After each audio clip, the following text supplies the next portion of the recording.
Nos émotions ne sont jamais des accidents. Elles portent en elles une véritable lettre intérieure, un message que nous devons lire avec le cœur et non avec l'intellect. Chaque sentiment, qu'il soit doux ou douloureux, nous relie à une mémoire, à une perte ou à une vérité intime. Le piège, c'est de vouloir analyser, rationaliser. Mais les émotions ne demandent pas à être expliquées. Elles demandent à être vécues. Le chagrin, par exemple, n'est pas une fin de vie. C'est une réponse à ce qui nous manque, à ce qui s'est effacé. Il apporte avec lui l'ombre de la perte, parfois le désespoir, parfois la fatigue et la déception. Pourtant, la vie continue.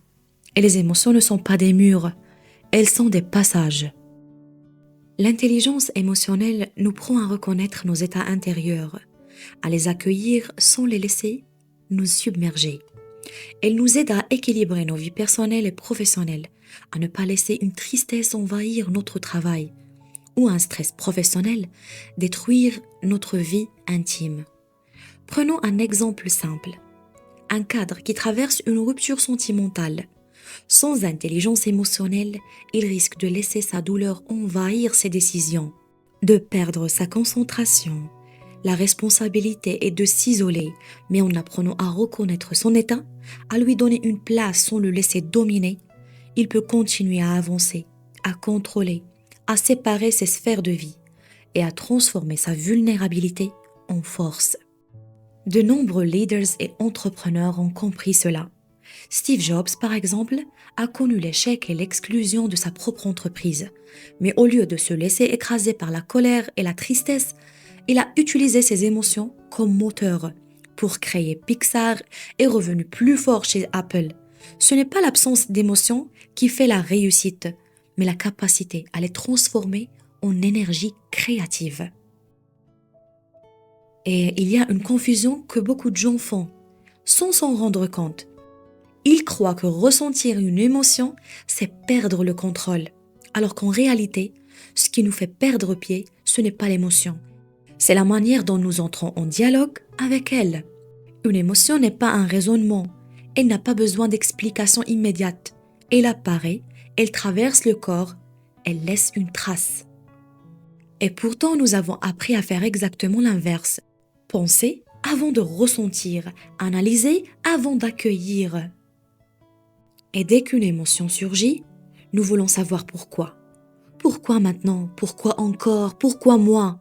Et sans le vouloir, nous la transformons en problème, alors qu'elle était simplement un signal. La tristesse, par exemple, ne vient jamais de nulle part.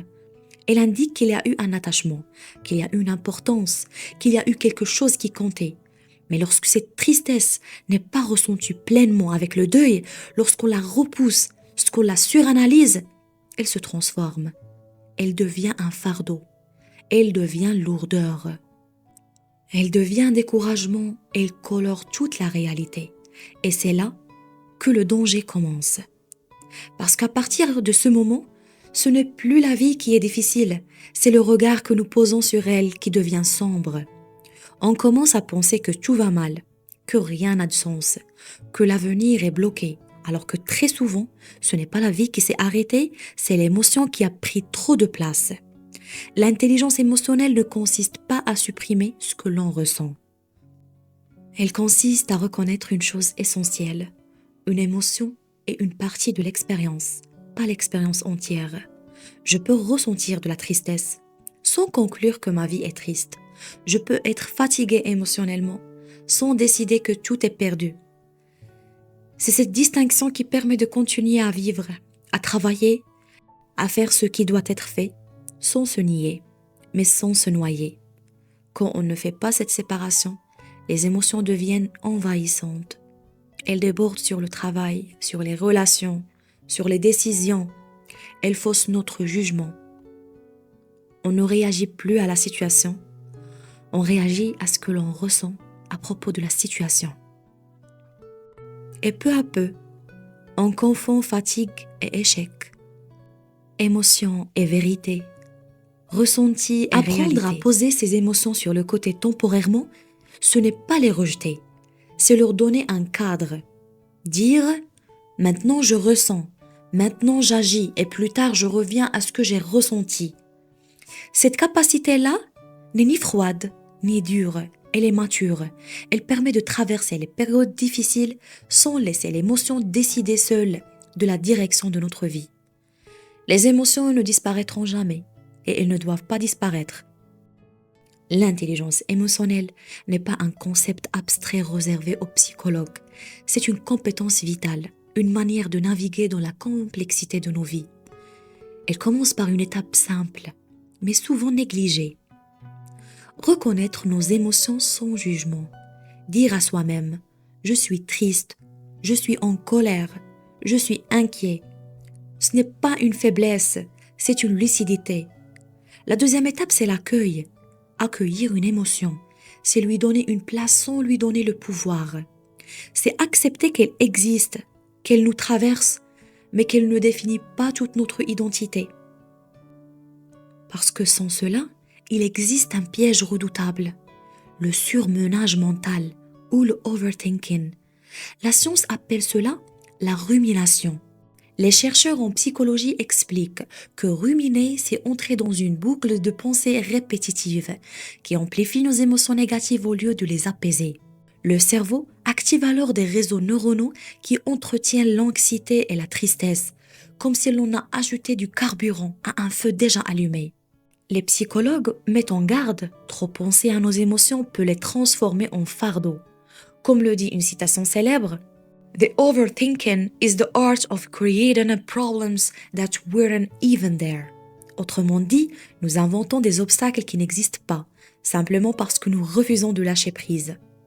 Dans le champ de la psychologie, le phénomène d'overthinking ou surmenage mental est souvent décrit comme une rumination émotionnelle. Il ne s'agit pas simplement de réfléchir intensément, mais de ressasser en boucle des pensées négatives, des souvenirs douloureux ou des inquiétudes, sans parvenir à les résoudre. Les psychologues expliquent que cette rumination agit comme un amplificateur émotionnel. Au lieu d'apaiser la tristesse, l'anxiété, la colère, elle les intensifie. Susan Nolan-Hoxema, chercheuse reconnue dans ce domaine, écrivait que la rumination est comme un amplificateur émotionnel. Elle rend les mauvaises émotions encore plus mauvaises.